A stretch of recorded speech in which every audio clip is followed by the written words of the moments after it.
bakit hinayaan nila na ngayon lang lumabas itong bilyon o bilyon na corruption? Ano bang ginagawa ng ombudsman before? Umupo lang sa lamisa nila dyan, maghintay lang ng compliance. Pag DPWs, okay lang. Isa si former Ombudsman Samuel Martires sa mga umano'y dahilan kung bakit tila sumabog ang korupsyon sa Department of Public Works and Highways. Yan ang paninindigan ni Dr. John Chong, ang presidente ng anti-corruption NGO na Task Force Kasanag. Bago pa man daw kasi pumutok ang flood control scandal, laganap na umano ang korupsyon sa DPWH. Ayon kay Chong, 2022 pa lang, lumapit na sila sa Office of the Ombudsman para ihabla sina Benguet Representative at Noy House Committee on Appropriations Chairperson Eric Yap, ako Bicol Party List Representative Zaldico at CWS Representative Edwin Guardiola. Dahil umano yan sa mahigit 50 billion pesos worth of DPWH projects na nakobra lamang daw ng 3 kongresista noong 2021. Pero ani Chong, tila isinantabi lang daw ni former Ombudsman Samuel Martires ang kanilang reklamo. Ano ba klaseng ombudsman sila ni Martires that time? Ba't hinayaan nilang lumaki ang baha? Ba't hinayaan nilang 100 billion o pilang bilyon ang nalustay? Hindi pa ba mananagot ang ombudsman dyan?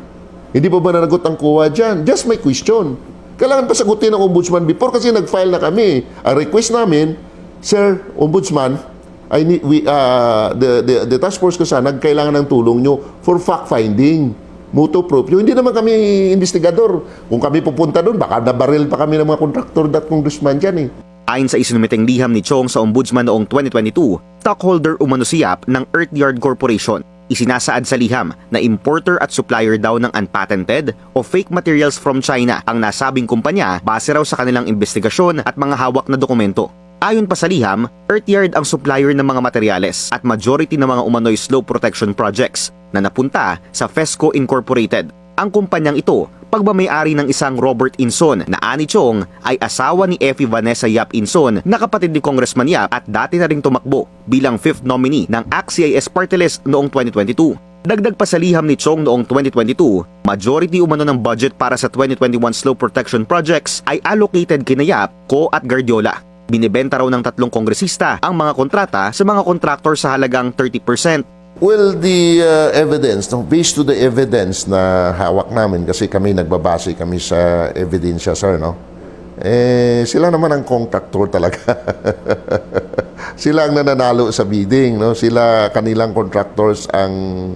Kahit sabihin na natin na ibang contractor po na sa kanila, naka-line sa kanilang project, no? Sila talaga ang, kumbaga sa ano, silang nag-insert niyan. Silang kontraktor, sila din ang supplier. Sinubukan ng Billionaire News Channel na kunin ang panig ng 3 kongresista pero wala pa silang sagot sa kasalukuyan. Sinubukan din naming humingi ng paglilinaw sa impormasyong inilahad ni Chong dahil sa pagsusuri ng BNC, 2022 lamang nagsimulang umupo si Guardiola sa Kamara bilang kinatawan ng CWS Party List.